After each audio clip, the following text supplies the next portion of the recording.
El patio de la escudería de lujo olía a fracaso. Era una mezcla nauseabunda de combustible de competición no quemado, aceite de motor derramado y el sudor frío de la frustración. En el centro de este altar de la impotencia mecánica yacía el objeto de su devoción y desesperación.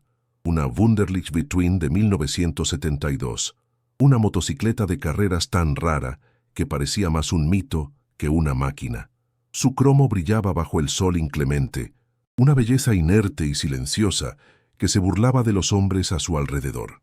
Un equipo de los mejores mecánicos, traídos expresamente desde Múnich, se movían a su alrededor como sacerdotes derrotados. Sus manos, cubiertas de una gruesa capa de grasa negra, temblaban ligeramente al dejar caer las herramientas sobre el suelo de hormigón con un tintineo metálico que sonaba a rendición. Murmuraban entre ellos en un alemán áspero, sus voces una letanía de diagnósticos fallidos y teorías descartadas. Habían desarmado y rearmado cada componente visible, pero el motor se negaba a emitir siquiera un suspiro de vida. Era una tumba de metal glorificada, y su silencio era un juicio para todos los presentes. La ira del dueño de la escudería, Ricardo, era un espectáculo en sí mismo. Un hombre de 55 años, cuya imponente presencia física se veía magnificada por un traje de lino blanco que parecía inmune a la suciedad del entorno, gritaba en un teléfono móvil que parecía demasiado frágil para contener su furia. Su voz, un trueno de privilegio y poder, retumbaba por el patio, cada palabra una amenaza. No estaba hablando con un subordinado, sino que parecía estar declarándole la guerra al universo entero por atreverse a desafiarlo. Colgaba el teléfono con un gesto tan violento que el dispositivo casi se partía en dos. Su rostro, enrojecido por la rabia, escaneó la escena de incompetencia que había pagado a precio de oro. Sus ojos, fríos y calculadores, pasaron por encima de los ingenieros alemanes con un desprecio absoluto. Se detuvieron en la moto con un odio profundo y finalmente se posaron sobre una figura inesperada que se había acercado con una timidez casi invisible. Una sombra en medio del brillo del dinero y el poder. Era una joven, perdida en un mono de trabajo demasiado grande para ella. Lía se movía con la reverencia de quien entra en un lugar sagrado. A sus 23 años, parecía una niña jugando a disfrazarse de adulto, con la cara manchada de grasa y un mono de trabajo raído que olía a historia y a esfuerzo. Era el mono de su abuelo. Se acercó sin hacer ruido, sus viejas zapatillas de deporte apenas susurrando sobre el suelo. No miraba a la gente, no le importaba el circo de riqueza que la rodeaba. Sus ojos estaban fijos en el corazón de la bestia de metal, el motor Between. Ricardo la vio, y una sonrisa cruel y condescendiente se dibujó en sus labios. Vio en ella la personificación de todo lo que despreciaba: la pobreza, la insignificancia, la audacia de los que no tienen nada. Se giró hacia su séquito de invitados adinerados, pilotos engreídos y patrocinadores que observaban el drama con aburrimiento, y con un gesto teatral, levantó la voz para que todos lo escucharan. Señalando primero a la moto inerte y luego a la figura frágil de Lía, declaró con un veneno helado: «Miren esto, esta moto no va a arrancar ni con un milagro, y mucho menos con las manos sucias de una niña». La carcajada fue instantánea y brutal. Resonó en el patio como una ola de desprecio, un coro de arrogancia que se estrelló contra Lía con la fuerza de un golpe físico. Los hombres con sus relojes Patek Philippe se reían a carcajadas.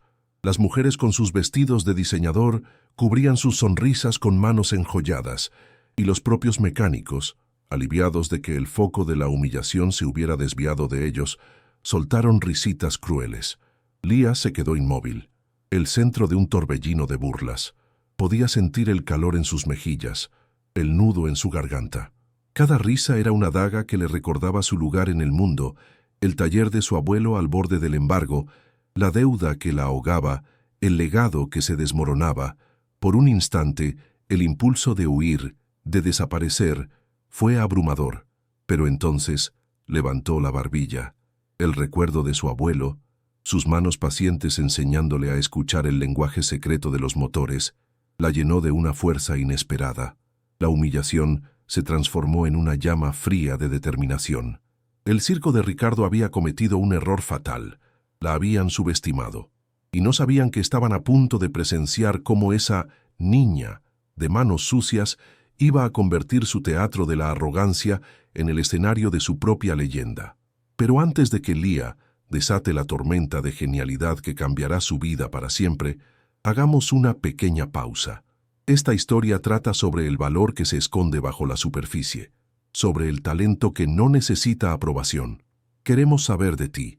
¿Desde qué ciudad o país estás viendo cómo la humildad se prepara para aplastar la arrogancia? Déjanos tu respuesta en los comentarios. Nos encanta crear esta comunidad global de justicieros. Y si te gustan las historias donde los subestimados triunfan de forma espectacular, asegúrate de suscribirte al canal y activar la campanita de notificaciones. No querrás perderte ni un solo segundo de la justicia cósmica que está a punto de desatarse. Te lo prometo. El final de esta historia no solo te sorprenderá, sino que redefinirá por completo lo que crees que es posible. Quédate hasta el final, porque la lección que Ricardo está a punto de aprender, a un costo muy alto, es una que todos necesitamos recordar. Ahora, volvamos al silencio tenso del patio, donde una decisión está a punto de cambiarlo todo. El mono de trabajo que Lía llevaba no era una prenda, era un santuario. Perteneció a su abuelo, Andrade, y cada mancha de grasa, cada remiendo cosido a mano, contaba una historia. Olía a una vida de trabajo honesto, a aceite de motor y a la leve fragancia del tabaco de liar que él solía fumar. Era demasiado grande para su figura esbelta de 23 años. Las mangas arremangadas hasta los codos y la cintura ceñida con un viejo cinturón de cuero agrietado.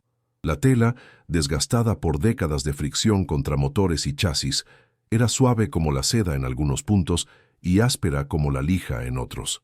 Sus zapatillas de deporte, con un agujero visible en la puntera derecha, habían pisado el mismo suelo aceitoso del taller durante años. Para los ojos de Ricardo y su corte de parásitos, era el uniforme de la pobreza.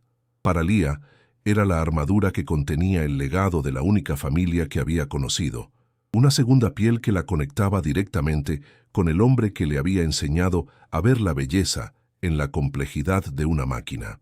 El taller Mecánicas Andrade no era un negocio, era el corazón de Lía hecho de ladrillo y hojalata, era el lugar donde dio sus primeros pasos entre llaves inglesas y motores a medio desmontar. Era el patio de recreo donde su abuelo le enseñó a diferenciar el sonido de una válvula mal calibrada del de un pistón desgastado. Cada rincón guardaba un recuerdo. La pared donde aún colgaban sus dibujos infantiles de coches con alas, la vieja radio que solo sintonizaba emisoras de música clásica, el calendario de 1998 perpetuamente colgado junto al teléfono. Ahora, ese santuario estaba amenazado. La carta del banco, con su lenguaje frío y legalista, estaba sobre el escritorio, una sentencia de muerte para el sueño de su abuelo. La notificación de embargo era un monstruo que amenazaba con devorar no solo su sustento, sino su identidad, su pasado y su único vínculo tangible con el hombre que la había criado. La desesperación era un sabor metálico constante en su boca, más amargo que cualquier aceite. Lía era huérfana. Sus padres habían fallecido en un accidente de tráfico cuando era apenas una niña, un recuerdo borroso de sirenas y confusión. Fue su abuelo, Andrade, quien la recogió de los escombros de esa tragedia y reconstruyó su mundo. No fue solo un tutor, fue su padre, su madre, su mejor amigo y su maestro. Le enseñó a leer usando manuales de reparación y a contar usando tuercas y tornillos. Su muerte, apenas un año atrás, había dejado un silencio ensordecedor en el taller y un agujero inmenso en el universo de Lía. Ahora estaba sola, navegando por un mar de deudas y responsabilidades que la superaban. Salvar el taller no era una opción, era una obligación sagrada. Era su forma de decirle al fantasma de su abuelo que su legado no moriría con él, que la niña que él había formado a su imagen y semejanza era lo suficientemente fuerte como para mantener viva su memoria, incluso cuando el mundo entero parecía conspirar para extinguirla. Y en el centro de esa memoria Brillando como una joya inalcanzable, estaba la Wunderlich Between. Para Andrade, no era solo una motocicleta, era su Moby Dick, la cumbre de la ingeniería mecánica de su época, un puzzle que anhelaba resolver. En la pared de la pequeña oficina del taller, junto a un diploma descolorido, colgaba un póster amarillento de la revista alemana Motorrad de 1972, mostrando la moto en todo su esplendor. Su abuelo hablaba de ella con una reverencia casi religiosa, describiendo la complejidad de su sistema de encendido y la sinfonía única de su motor como si hablara de una obra de arte. Le había prometido a Lía que algún día encontrarían una y la restaurarían juntos. El destino, cruel, se lo había impedido. Por eso, al ver esa misma moto, inerte y desafiante, el corazón de Lía dio un vuelco. No se trataba de los 50.000 euros de Ricardo. Se trataba de cumplir una promesa póstuma, de cerrar un círculo, de regalarle a su abuelo, allá donde estuviera, el rugido de su sueño hecho realidad. La verdadera arma de Lía no estaba en su caja de herramientas, sino en su mente. Era un conocimiento enciclopédico, forjado en incontables noches de insomnio y sacrificio. Mientras otras jóvenes de su edad exploraban la vida nocturna, Lía exploraba los secretos de la combustión interna. El taller, de noche, se convertía en su biblioteca y su laboratorio. Se sentaba en el viejo escritorio de su abuelo, bajo la luz parpadeante de una única bombilla, rodeada de pilas de documentos que olían a tiempo y a sabiduría olvidada. El silencio solo era roto por el pasar de las páginas y el zumbido lejano de la ciudad durmiente. El café barato y recalentado era su combustible y la determinación su única compañía. Sacrificó su juventud, sus amistades y su descanso, no por obligación, sino por una devoción absoluta al arte que su abuelo le había inculcado. Cada noche de estudio era un homenaje, cada nuevo dato aprendido, una flor depositada en la tumba de su memoria. Su método era un puente entre lo antiguo y lo nuevo. Pasaba horas devorando manuales técnicos polvorientos de los años 60 y 70, sus páginas tan frágiles que se deshacían al tacto. Muchos estaban en alemán, un idioma que no hablaba, pero eso no la detuvo. Usando una aplicación de traducción gratuita en su móvil de pantalla rota, traducía pacientemente, palabra por palabra, párrafo por párrafo, esquemas complejos y anotaciones técnicas crípticas. Aprendió a descifrar la jerga de los ingenieros de Múnich de hacía medio siglo, a entender no solo lo que decían los manuales, sino lo que omitían. Descubrió boletines de servicio olvidados, notas de fábrica sobre modificaciones de última hora y soluciones improvisadas que nunca llegaron a los libros de texto oficiales.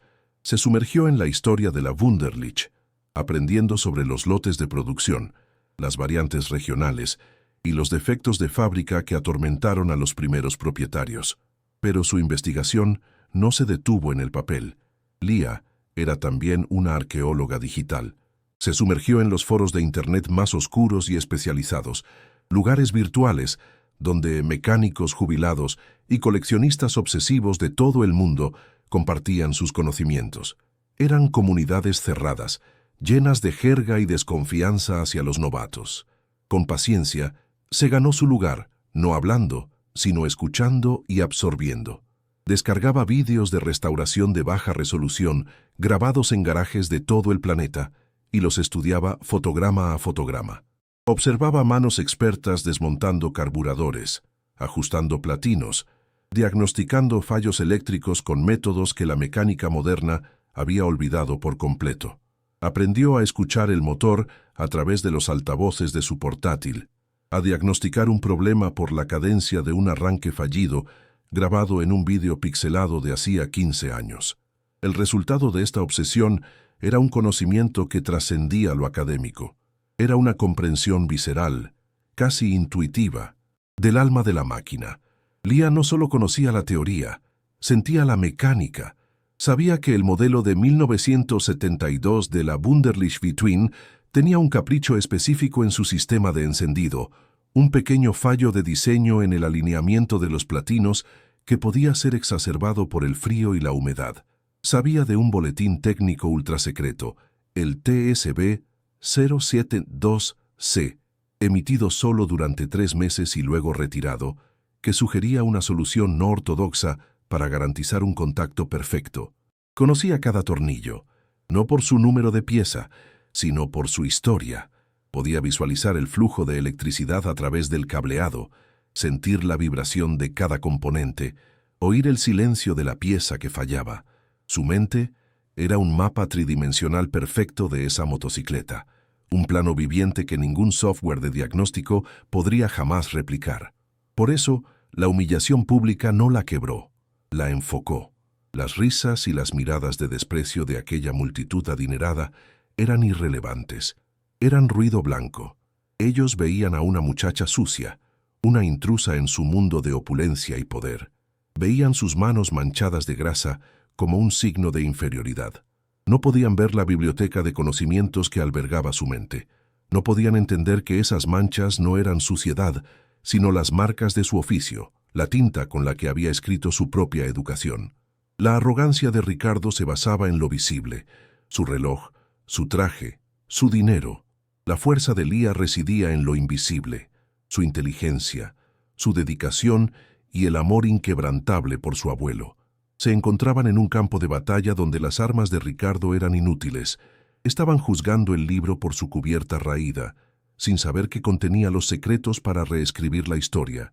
Y así, Lía se arrodilló junto a la moto, no como una suplicante, sino como una doctora a punto de realizar una cirugía a corazón abierto. El estruendo de la multitud se desvaneció hasta convertirse en un zumbido distante. El mundo se redujo a ella y a la máquina. Cada noche de estudio, cada manual traducido, cada vídeo analizado, cada sacrificio personal, todo convergía en ese único instante. La presión no la aplastaba, la destilaba en una calma helada y una concentración absoluta. No sentía miedo, solo una profunda sensación de propósito. Estaba a punto de hablar el único idioma que importaba en ese patio, el lenguaje del metal, la electricidad y la combustión. Estaba a punto de responder a la arrogancia de Ricardo, no con palabras, sino con el trueno del motor B-Twin. Iba a honrar a su abuelo, salvar su taller y demostrar que el verdadero valor no se lleva en la muñeca, sino que se cultiva en la mente y se demuestra con las manos. El acercamiento de Lía no fue interpretado por Ricardo como un acto de valentía o iniciativa, sino como una ofensa directa a su autoridad. Para un hombre como él, que medía el valor del mundo por el precio de las cosas, la idea de que una muchacha con un mono de trabajo heredado pudiera tener una solución que sus ingenieros alemanes, pagados a precio de oro, no habían encontrado, era un absurdo, una afrenta personal. Su reloj Patek Philippe, una pieza de artesanía suiza que valía más que el taller de Andrade y la vida entera de Lía, brillaba en su muñeca como un sol en miniatura. Era un símbolo de su mundo, un mundo de precisión, poder y control. La grasa en las manos de Lía, en cambio, representaba el caos, la improvisación, la pobreza, todo aquello que él había pasado su vida aplastando bajo la suela de sus zapatos italianos. La presencia de ella en su patio no era una ayuda, era una mancha en su perfecto lienzo de opulencia. La furia de Ricardo, hasta entonces contenida en la llamada telefónica, encontró un nuevo y más satisfactorio catalizador.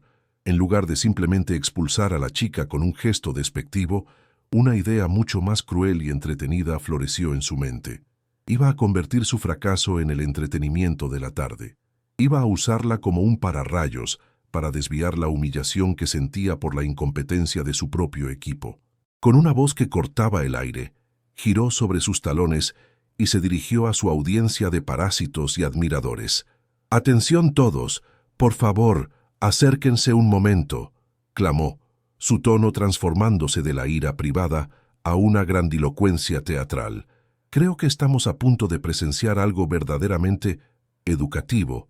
Su sonrisa era la de un director de circo anunciando a su fenómeno más extraño, y la multitud, aburrida y sedienta de drama, obedeció al instante.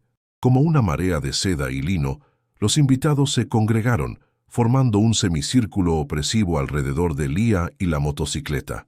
Eran un ecosistema de privilegio, pilotos de carreras con sus monos impolutos, patrocinados de pies a cabeza, Miraban con una mezcla de curiosidad y desdén. Empresarios con rostros bronceados por viajes a yates y campos de golf murmuraban entre ellos, ajustándose las gafas de sol de marcas exclusivas. Sus esposas, goteando diamantes y perfume caro, observaban a Lía como si fuera un insecto exótico, y entre ellos, como tiburones que huelen sangre, se movían los periodistas y fotógrafos, sus cámaras ya levantadas, listos para capturar cualquier atisbo de escándalo o humillación. Lía, en el centro, se sintió encogerse bajo el peso de 1000 miradas críticas, atrapada en una jaula invisible construida con dinero y desprecio. Ricardo se deleitó con el momento, dejando que el silencio se espesara antes de comenzar su discurso. Se colocó junto a Lía, creando un contraste visual brutal.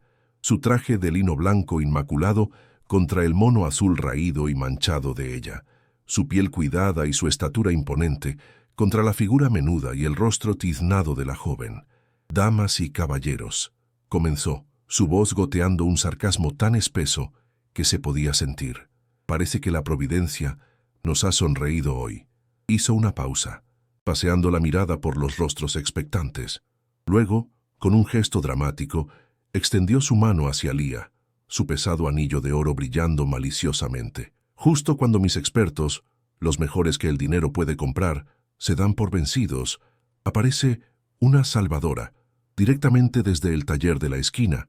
La condescendencia en sus palabras era un veneno que todos bebieron con gusto.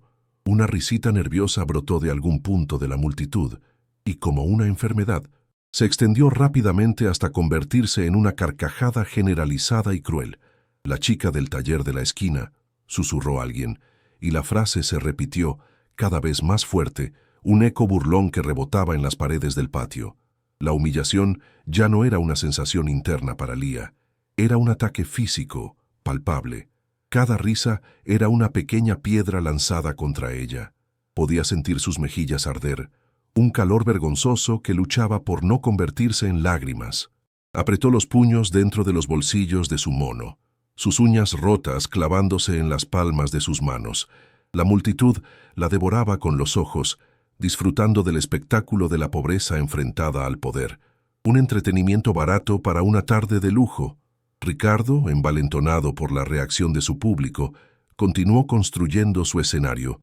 «Como saben», prosiguió, adoptando un tono de falso lamento, «hemos traído a 20 de los mejores ingenieros de Múnich, hombres con décadas de experiencia, doctorados en ingeniería mecánica, que han trabajado para las escuderías más prestigiosas del mundo». Hizo un gesto hacia los mecánicos alemanes, que ahora miraban al suelo, avergonzados, pero al mismo tiempo aliviados de no ser el centro de la burla.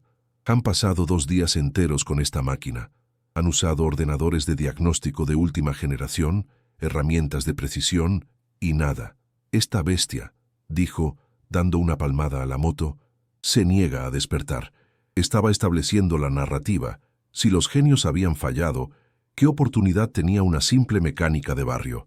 Con la imposibilidad de la tarea firmemente establecida en la mente de todos, Ricardo volvió su atención a Lía, enfocando el reflector de la humillación directamente sobre ella.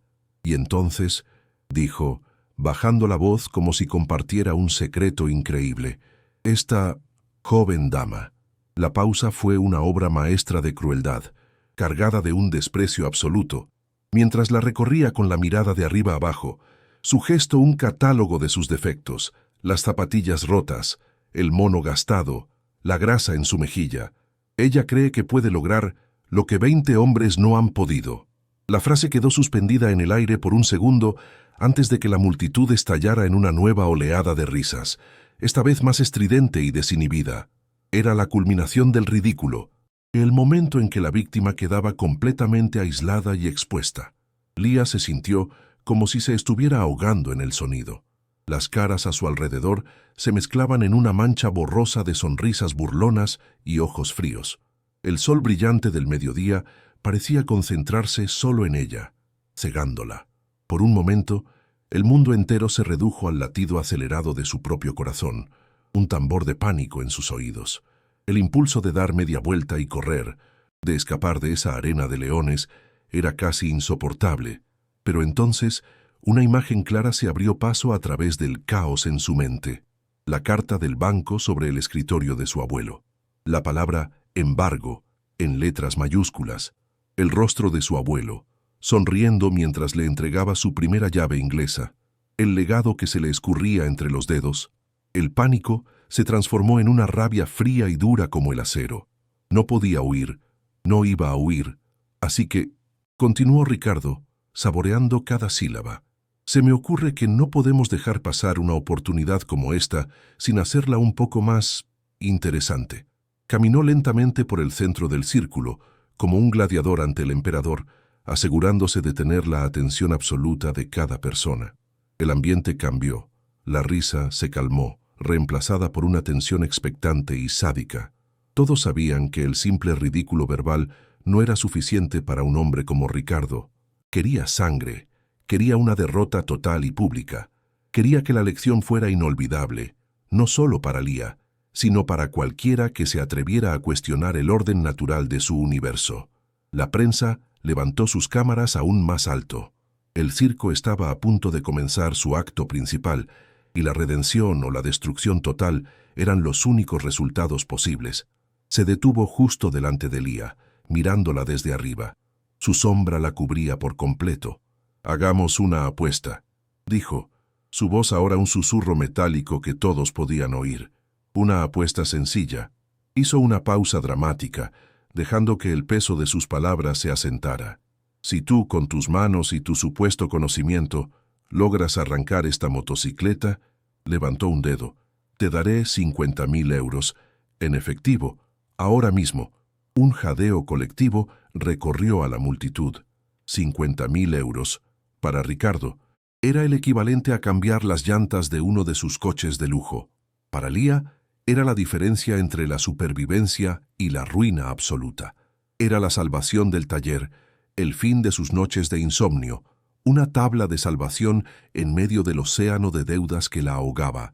El dinero colgaba en el aire, una tentación imposible, un anzuelo dorado y brillante, pero el verdadero veneno estaba en la otra cara de la moneda. Ricardo sonrió, una sonrisa que no llegó a sus ojos fríos. Pero, continuó, y el tono de su voz se endureció hasta convertirse en puro granito. Si no lo consigues, como todos aquí sabemos que ocurrirá, no quiero tu dinero, no tienes nada que yo quiera. Su desprecio era una bofetada. No, si fallas, quiero algo mucho más valioso. Quiero que tú misma, con esas mismas manos sucias, claves el cartel de «Se vende» en la puerta de ese tallerucho que tu abuelo te dejó. Cada palabra era un clavo en el ataúd de la memoria de Andrade. No era una apuesta sobre una moto. Era una apuesta sobre su alma, sobre el honor de su familia, sobre su derecho a continuar el legado de su abuelo. La crueldad era quirúrgica, diseñada para infligir el máximo dolor posible. El impacto de la propuesta fue físico. Lía sintió como si todo el aire hubiera sido succionado de sus pulmones. La imagen que Ricardo pintó en su mente era insoportable. Ella, convertida en la verdugo del sueño de su abuelo, admitiendo públicamente su derrota y profanando la puerta del único hogar que había conocido. Sería la rendición definitiva, una humillación que la marcaría para siempre. Por un instante, el terror la paralizó. Vio la trampa con una claridad meridiana. Él no solo quería que fracasara, quería que ella misma fuera el instrumento de su propia destrucción, que participara activamente en el desmantelamiento de su propia vida y de la memoria de su abuelo. Un escalofrío la recorrió, pero no fue de miedo. Fue una oleada de ira helada, una furia que quemaba más que cualquier vergüenza. Le estaba pidiendo que profanara un lugar sagrado. La multitud emitió un suspiro colectivo, una mezcla de horror y fascinación morbosa. Habían venido esperando un drama menor, una pequeña humillación, pero Ricardo les había ofrecido un sacrificio. La apuesta era tan desproporcionada, tan visceralmente cruel, que trascendía la simple burla para convertirse en un acto de pura tiranía. Nadie intervino. Nadie dijo una palabra en defensa de Lía. Al contrario, se inclinaron hacia adelante, sus ojos brillando con una anticipación depredadora. Eran cómplices silenciosos, validando el abuso de poder de Ricardo con su pasividad. Los flashes de las cámaras explotaron. capturando el rostro pálido y atormentado de Lía, inmortalizando su dilema para el deleite de los lectores de las columnas de Sociedad del día siguiente. Estaba completamente sola, rodeada de lobos que esperaban ansiosamente el primer signo de debilidad para abalanzarse. Acorralada, con la espalda contra una pared de desprecio, Lía sopesó sus opciones imposibles. Huir ahora sería admitir la derrota, vivir para siempre con la etiqueta de la cobarde que no se atrevió. Sería darle a Ricardo exactamente lo que quería, la confirmación de que ella no pertenecía a ese mundo, que su lugar estaba en las sombras, pero aceptar era arriesgarlo todo en una sola tirada de dados. Era apostar el alma de su abuelo contra la arrogancia de un millonario. Los 50.000 euros danzaron ante sus ojos no como un sueño de riqueza, sino como la única llave que podía liberar el taller de sus cadenas. Y entonces recordó algo más: el póster en la pared, la promesa de su abuelo, la extraña coincidencia de que precisamente esa moto, la obsesión de su vida, apareciera en su camino en el momento de su mayor desesperación. No era una coincidencia, era una señal. Levantó la barbilla, un movimiento lento y deliberado que silenció los últimos murmullos. Sus ojos, que hasta entonces habían estado perdidos en la confusión y el dolor, se enfocaron con una intensidad láser en el rostro de Ricardo. La niña asustada se había desvanecido, reemplazada por algo antiguo y decidido. La multitud contuvo la respiración. En el silencio absoluto del patio, su voz sonó, no fuerte, pero clara y firme, cortando la tensión como un bisturí. Acepto. La palabra, solitaria y cargada de desafío, aterrizó en medio del círculo como una granada. Por un instante, nadie se movió. La sonrisa de Ricardo titubeó, sorprendido por la audacia. El circo de la arrogancia había encontrado a su protagonista, y el guión que Ricardo había escrito con tanto esmero estaba a punto de ser incendiado. La apuesta estaba sellada. El escenario, listo para la venganza, con la palabra «acepto», todavía flotando en el aire envenenado. Un cambio sutil pero palpable se apoderó de Lía. La postura encogida por la humillación se enderezó. Sus hombros se cuadraron. La muchacha acorralada se había evaporado, y en su lugar apareció una profesional consumada. Con una calma que era en sí misma un acto de desafío, caminó hacia la motocicleta, ignoró las miradas, los susurros y los flashes de las cámaras como si fueran meros elementos del paisaje, irrelevantes para la tarea que tenía entre manos. El ruido de la multitud se desvaneció en su mente, reemplazado por una concentración tan intensa que parecía crear un campo de silencio a su alrededor. Ricardo la observaba, una sonrisa de suficiencia todavía pegada a sus labios, convencido de que estaba presenciando el último y patético acto de una tragedia anunciada. No podía comprender que la calma de Lía no era resignación, sino el preludio de una tormenta perfecta que él mismo había provocado. Se arrodilló junto a la Wunderlich, no con la brusquedad de un mecánico frustrado, sino con la gracia de un devoto ante un altar. La multitud esperaba verla agarrar una llave inglesa, conectar un dispositivo de diagnóstico o empezar a desmontar piezas al azar. En cambio, no hizo nada. Simplemente cerró los ojos. Sus manos, sucias y con las uñas rotas, se posaron suavemente sobre el bloque del motor, frío e inerte. Era un gesto íntimo, casi espiritual. Para los espectadores, parecía una locura, un ritual sin sentido. Para Lía, era comunicación. Estaba escuchando. Sentía la vibración residual del metal, el peso muerto de los pistones, la resistencia silenciosa de los cables. Estaba leyendo el alma de la máquina, diagnosticándola no con tecnología, sino con una empatía forjada en miles de horas de estudio y práctica. Su calma era irritante para Ricardo, incomprensible para la multitud, pero para la moto era una promesa. En la oscuridad de sus párpados, el mundo exterior desapareció. Su mente se convirtió en un archivo viviente, las páginas de los manuales polvorientos pasando a una velocidad vertiginosa, los esquemas eléctricos superponiéndose en su visión interna. Recordó un foro oscuro, un post de un viejo mecánico bávaro que hablaba de los fantasmas del modelo del 72.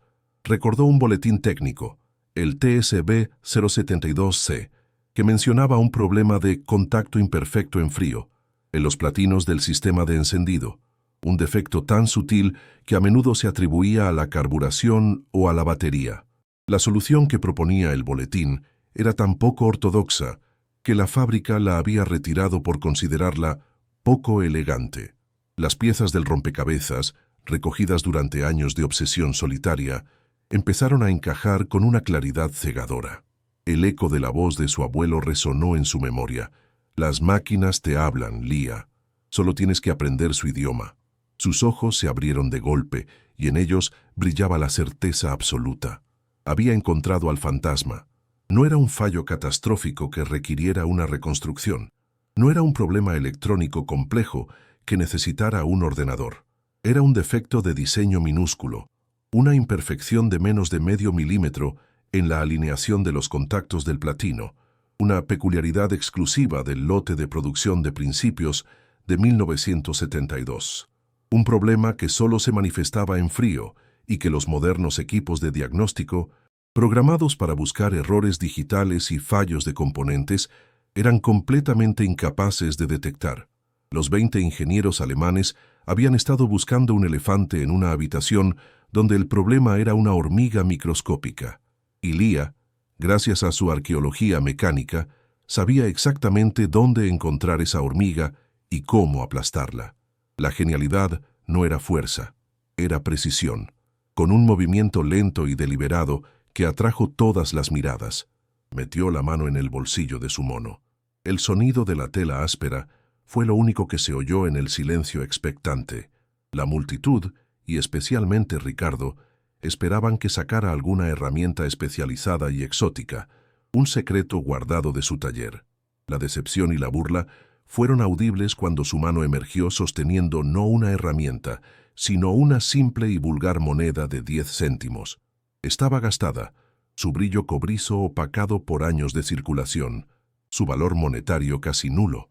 Era un objeto tan mundano, tan fuera de lugar en ese entorno de lujo y alta tecnología, que parecía una broma. Ricardo soltó una carcajada corta y seca. Para él, era la prueba definitiva. La chica estaba rota, recurriendo a la superstición, a un amuleto patético. La humillación final estaba a punto de servirse en bandeja. Lia no se inmutó ante la risa de Ricardo, ni ante los murmullos de la multitud. Su universo se había reducido a su mano. La moneda y el motor. Con la uña del pulgar, con una precisión que desmentía la aparente tosquedad de sus manos, localizó una pequeña tapa circular en la carcasa del sistema de encendido. Era casi invisible, cubierta por una fina capa de polvo y pintura, un vestigio de diseño que los restauradores modernos solían ignorar o sellar. Era la ventana de servicio de campo, mencionada en aquel oscuro boletín técnico. Con un movimiento rápido y seguro, la abrió, revelando las entrañas del sistema de platinos. El gesto silenció a la multitud. Ya no parecía una loca, sino una cirujana a punto de realizar una incisión crucial.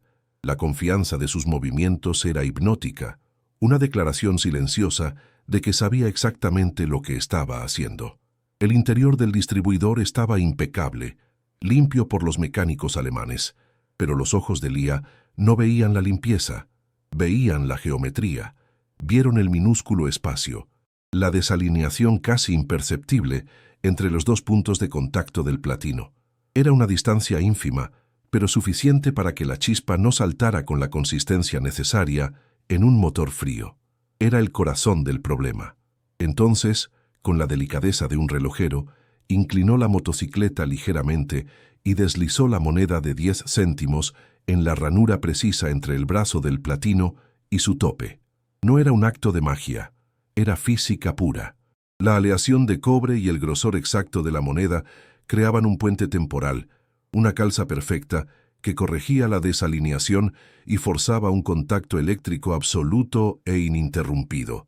Era una solución brutalmente simple, pero nacida de un conocimiento increíblemente profundo. Dejó la moneda en su sitio por un segundo, como para permitir que el sistema se recordara de su configuración correcta. Luego, con la misma precisión, la retiró y cerró la pequeña tapa con un clic satisfactorio que resonó en el silencio absoluto. La operación había durado menos de 30 segundos. Se puso en pie, limpiándose las manos en el mono, no por nerviosismo, sino por costumbre. Se giró y, sin mirar a nadie, se subió a la motocicleta. El gesto fue fluido, natural. Se sentó en el sillín de cuero agrietado como si hubiera nacido allí. El semicírculo de gente retrocedió instintivamente un paso. El aire estaba cargado de una electricidad que nada tenía que ver con la ignición de la moto. Era la tensión de lo imposible a punto de suceder. Los flashes de las cámaras se detuvieron. Los periodistas contenían la respiración. El mundo entero parecía haberse detenido, esperando el veredicto.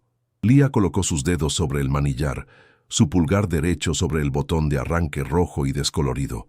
Echó una última mirada al tacómetro, cuya aguja descansaba inmóvil sobre el cero, y respiró hondo. El olor a gasolina y a metal frío llenó sus pulmones. Cerró los ojos por un instante, y en la oscuridad vio el rostro sonriente de su abuelo. «Dale vida, mi niña», pareció susurrarle una voz en su interior. Abrió los ojos, y en ellos ya no había duda, solo la llama fría de la certeza. Apretó el botón. Por una fracción de segundo, el único sonido fue el clic del relé. Un suspiro colectivo de decepción y alivio sádico comenzó a formarse en los labios de la multitud, pero fue ahogado antes de nacer. Un chispazo, un tosido metálico y seco, y de repente el infierno se desató. El motor Wunderlich B-Twin de 1972 explotó en un rugido atronador, un trueno gutural y violento que sacudió el patio hasta sus cimientos. No fue un arranque renqueante o dubitativo, fue una erupción de poder puro y perfecto, una sinfonía de combustión que gritaba vida con cada pistonada. El sonido era magnífico y aterrador, una bestia despertada de un letargo de décadas. Hacía vibrar el aire, retumbaba en el pecho de cada persona presente y borraba cualquier otro sonido del universo. La motocicleta temblaba bajo Lia, no con un fallo, sino con la impaciencia de un pura sangre en la línea de salida. El olor a gases de escape calientes y bien quemados, el perfume de la victoria, llenó el aire, un incienso para la diosa de la mecánica que acababa de obrar un milagro no con fe, sino con conocimiento. El impacto del rugido en la multitud fue total. Las mandíbulas se desencajaron, los ojos se abrieron con una incredulidad absoluta. Las sonrisas burlonas se habían congelado y desmoronado, dejando máscaras de puro asombro. Ricardo, el hombre de poder inquebrantable, dio un paso atrás involuntariamente, su rostro pálido como el lino de su traje. El color había desaparecido de sus mejillas, y su boca se abría y cerraba sin emitir sonido, como un pez fuera del agua. El silencio que siguió al primer impacto del sonido fue más profundo y pesado que cualquier silencio anterior. Era un silencio atónito, un vacío creado por la colisión frontal entre la arrogancia y la genialidad pura. La realidad se había reconfigurado ante sus ojos. Comente respeto si usted cree que Lia merecía esta transformación. Ese silencio sepulcral fue roto, no por Ricardo ni por sus invitados, sino por una fuente inesperada. Uno de los mecánicos alemanes, un hombre mayor con el rostro surcado de arrugas y grasa, dejó caer su llave inglesa al suelo. La herramienta rebotó con un tintineo metálico que nadie notó. El hombre se quitó su gorra, la apretó contra su pecho y comenzó a aplaudir. Era un aplauso lento, rítmico y lleno de un respeto profesional absoluto. Al instante, otro de sus colegas se unió y luego un tercero. El aplauso de los expertos, de los que habían sido derrotados por la máquina, fue la chispa que incendió la pradera. Un piloto, luego un patrocinador, y finalmente toda la multitud estalló en una ovación atronadora, una ola de sonido que rivalizaba con el rugido del motor. Los flashes de las cámaras explotaron de nuevo, ya no documentando una humillación, sino el nacimiento de una leyenda. El rugido del motor no fue solo un sonido para Ricardo, fue un golpe físico, un puñetazo sónico que atravesó décadas de arrogancia y aterrizó directamente en la herida más profunda de su alma. Mientras la multitud estallaba en aplausos, él no los oía. El mundo a su alrededor se disolvió en un túnel de sonido y memoria. Su rostro, que había pasado del desprecio al asombro, ahora se contraía en una máscara de dolor puro y visceral. Ese sonido exacto, esa sinfonía gutural y perfecta, era el sueño de Sofía. Era el sonido que su hija le había descrito 1000 veces, con un brillo febril en los ojos, el sonido que él había descartado como el capricho de una niña que jugaba a ser mecánico.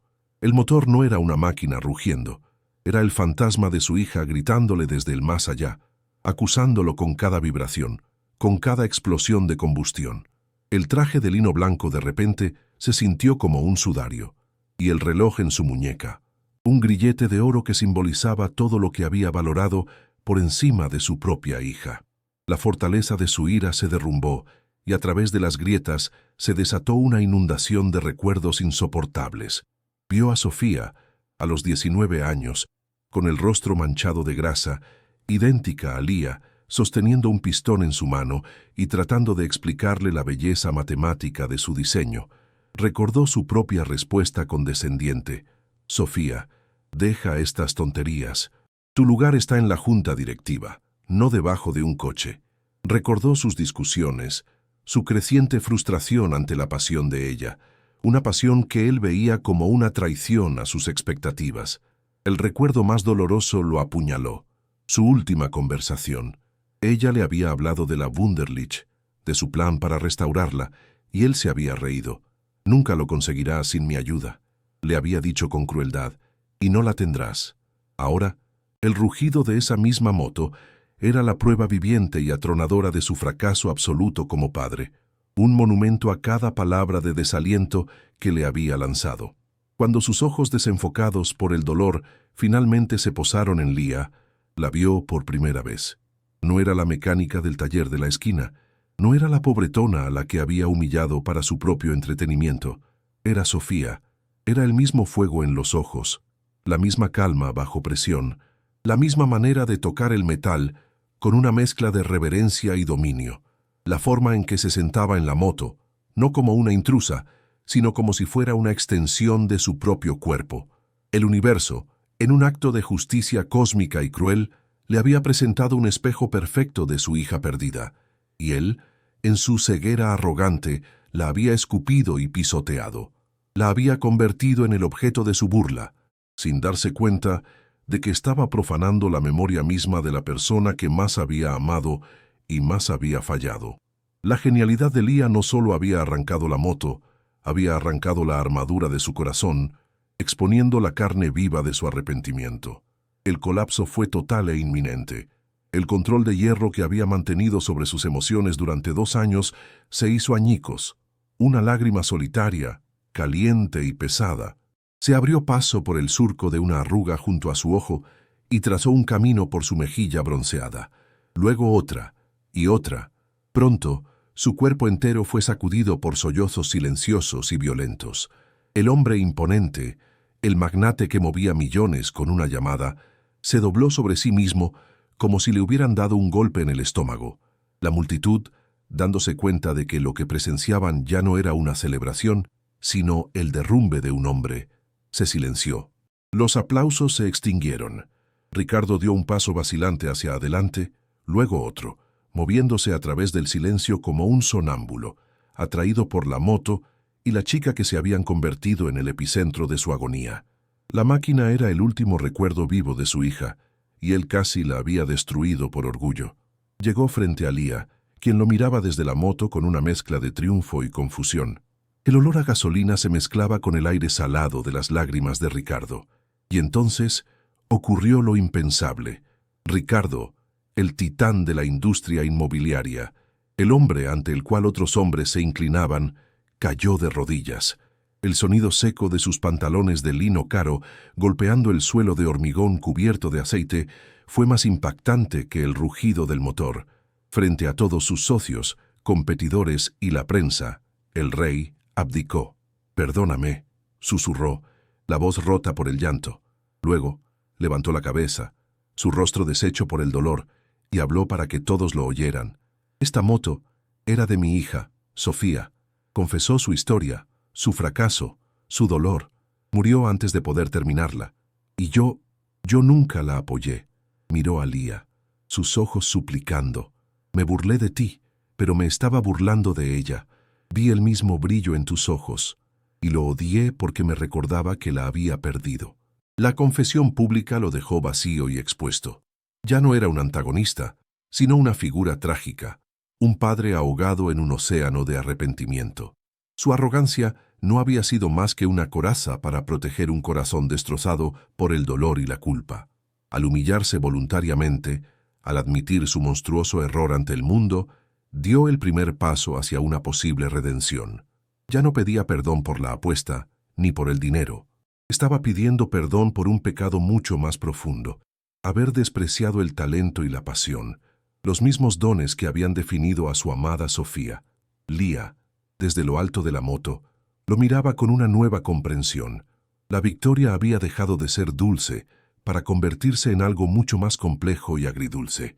El rugido del motor había sido un acto de justicia, pero también había desenterrado una tumba, obligando a un hombre a enfrentar a los fantasmas que él mismo había creado. El patio, antes un circo, ahora era un santuario de duelo y expiación.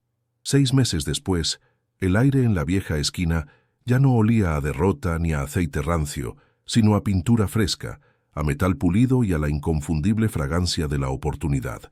El taller Mecánicas Andrade, con su fachada desconchada y su puerta de hojalata, había desaparecido.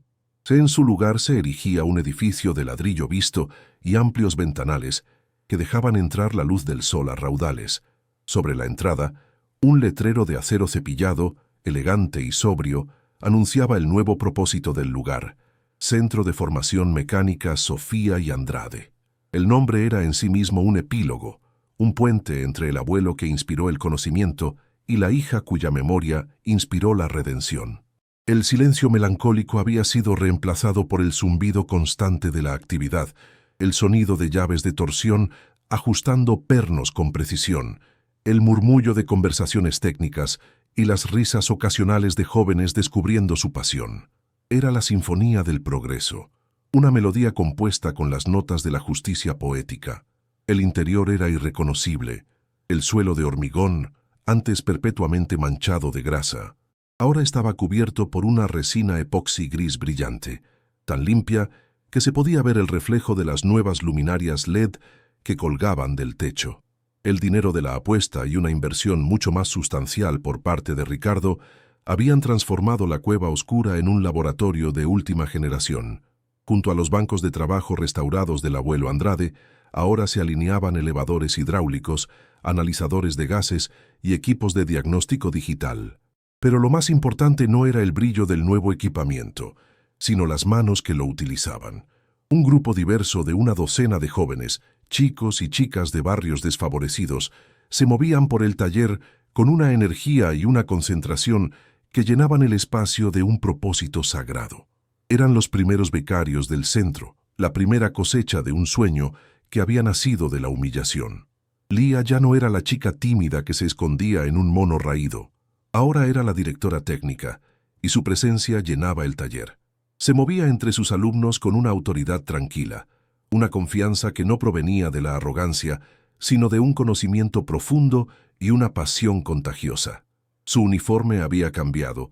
Ahora llevaba un mono de trabajo limpio y a medida, con el logo del centro bordado sobre el corazón, pero sus manos, aunque más cuidadas, seguían teniendo esa familiaridad con el metal y el aceite. No enseñaba desde un pedestal, se arrodillaba junto a ellos guiando sus manos, explicando la lógica detrás de cada tornillo y cada cable. A menudo utilizaba la historia de la Wunderlich como lección, no para alardear de su victoria, sino para demostrar que la solución más brillante rara vez es la más obvia y que la verdadera inteligencia reside en la curiosidad y la perseverancia. Su influencia, sin embargo, se extendía mucho más allá de las paredes del centro de formación. La humillación de Ricardo se había transformado en una oportunidad sin precedentes. Fiel a su promesa, la había convertido no solo en socia, sino en la piedra angular de una nueva y prestigiosa división de su escudería, el Proyecto Sofía. Esta nueva rama se dedicaba exclusivamente a la restauración y competición de motocicletas clásicas. Lía era la jefa de ingenieros, la estratega, el cerebro detrás de cada victoria. Los mismos hombres que se habían reído de ella ahora la escuchaban con una reverencia casi temerosa durante las reuniones técnicas, esperando sus directrices. La chica que una vez fue el hazmerreír del paddock, ahora era la reina indiscutible. Su nombre un sinónimo de genialidad en el exclusivo circuito de las carreras vintage. Y allí, en medio de la vorágine de su nueva vida, Ricardo encontró su propia forma de paz. El hombre imponente y colérico se había transformado en una figura serena y humilde. Había vendido su participación mayoritaria en el imperio inmobiliario, conservando solo lo suficiente para asegurar la financiación perpetua del Centro de Formación Sofía y Andrade. Su traje de lino blanco había sido reemplazado por unos sencillos pantalones de trabajo y un polo. No era raro verlo en el taller, no dando órdenes, sino realizando las tareas más humildes. A veces barría el suelo, otras veces preparaba café para los estudiantes o simplemente se sentaba en un rincón, observando en silencio una sonrisa melancólica, pero genuina en su rostro. En las caras concentradas de los aprendices veía destellos de su hija, y cada motor que volvía a la vida era un pequeño milagro que aliviaba el peso de su culpa. Su relación con Lía había evolucionado hacia algo que nadie podría haber predicho. Ya no era un magnate condescendiente, se había convertido en su alumno más devoto. A menudo se acercaba a ella con preguntas genuinas sobre la termodinámica de un motor o la complejidad de un sistema eléctrico. Escuchaba sus explicaciones con la atención de un niño, absorbiendo el conocimiento que una vez había despreciado. No buscaba redimirse ante ella, pues sabía que su perdón ya había sido concedido el día que ella aceptó su ayuda. Buscaba redimirse ante el fantasma de su hija, aprendiendo a valorar el mundo que ella había amado, un mundo de grasa, metal y genialidad manual. Lía, por su parte, lo trataba con la misma paciencia y respeto que a cualquiera de sus estudiantes, cerrando el círculo de la humillación y la redención. La leyenda del Centro de Formación Sofía y Andrade creció rápidamente. Revistas de mecánica de prestigio internacional, que antes solo cubrían las grandes marcas y los ingenieros con doctorados, empezaron a publicar artículos sobre la joven directora que podía diagnosticar un motor con solo tocarlo y que estaba creando una nueva generación de artesanos mecánicos. El enfoque del centro en empoderar a jóvenes de bajos recursos y especialmente a mujeres, en un campo dominado por hombres, atrajo la atención de patrocinadores y filántropos. Lía fue invitada como ponente a conferencias de ingeniería, donde se paraba frente a auditorios llenos de académicos y ejecutivos, no con un PowerPoint, sino con un carburador en la mano, demostrando que el talento no entiende de diplomas ni de clase social. El éxito no era solo teórico. 6 meses después de la apertura del centro, una de las primeras alumnas de Lía, una joven llamada Elena que había abandonado la escuela y que todos habían dado por perdida, participó en su primer concurso regional de mecánica. Armó y desarmó un motor boxer de BMW en un tiempo récord, con una precisión que dejó a los jueces boquiabiertos. Ganó el primer premio, y con él, una oferta de trabajo en una de las escuderías más importantes del país. Su victoria fue la de Lía, la de Sofía y la de Andrade. Fue la prueba irrefutable de que el talento, cuando se le da una oportunidad y una guía, puede florecer en los lugares más inesperados, rompiendo ciclos de pobreza y prejuicio. Cada éxito de sus estudiantes era un nuevo verso en la Oda a la Justicia Cósmica. La Wunderlich V-Twin, de 1972, nunca volvió a competir. Tras una restauración completa realizada por Lía y sus primeros alumnos, la motocicleta fue retirada con todos los honores. Ahora descansa en el centro del vestíbulo del taller, sobre una plataforma iluminada, convertida en el símbolo eterno de la fundación del centro. Su cromo brilla bajo los focos, no como un trofeo de victoria, sino como un monumento a la segunda oportunidad. Es un recordatorio constante de que una simple moneda de 10 céntimos, en las manos correctas, puede tener más valor que todo el oro del mundo. Es un testamento del poder de la observación, de la importancia de escuchar y de la genialidad que se esconde en los detalles que la arrogancia pasa por alto. A su lado, en una vitrina, descansa esa misma moneda, ahora una reliquia sagrada. A veces, al final de un largo día, Lía se quedaba sola en el vestíbulo, Se paraba frente a la motocicleta, su silueta reflejada en el tanque de gasolina pulido. Colocaba una mano sobre el motor, ahora silencioso por elección, y cerraba los ojos. En ese silencio ya no sentía el peso de la deuda o la soledad, sino la presencia reconfortante de aquellos que la habían guiado. Sentía el orgullo de su abuelo, la gratitud de Sofía y la paz de Ricardo. Había salvado el taller, pero en el proceso había construido algo infinitamente más grande. No solo había vengado una humillación, había transformado el veneno de la arrogancia en el antídoto de la oportunidad, creando un legado que repararía mucho más que simples motores. Había reparado un trozo del mundo. Ricardo también tenía su propio ritual. Una vez a la semana, visitaba la tumba de Sofía. Ya no llevaba flores caras que se marchitaban con el tiempo. En su lugar, dejaba una pequeña pieza de motor recién fabricada por uno de los estudiantes del centro, una bujía, una válvula, un engranaje. Era su forma de compartir con su hija las pequeñas victorias del lugar que llevaba su nombre. Una tarde, mientras colocaba un cojinete perfectamente pulido sobre la lápida, una ráfaga de viento hizo sonar las hojas de los árboles cercanos. Por primera vez en años, el sonido no le pareció un lamento, sino un susurro de aprobación, casi como el eco lejano y satisfecho de un motor arrancando a la perfección.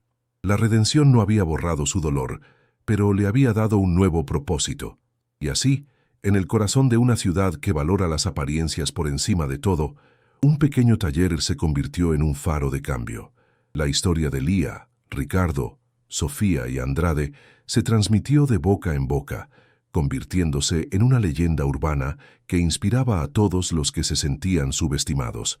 Ellos aprendieron y enseñaron al mundo que el verdadero valor de una persona no reside en el reloj que lleva en la muñeca o en el traje que viste, sino en la profundidad de su conocimiento, en la fuerza de su carácter y en la generosidad de su espíritu.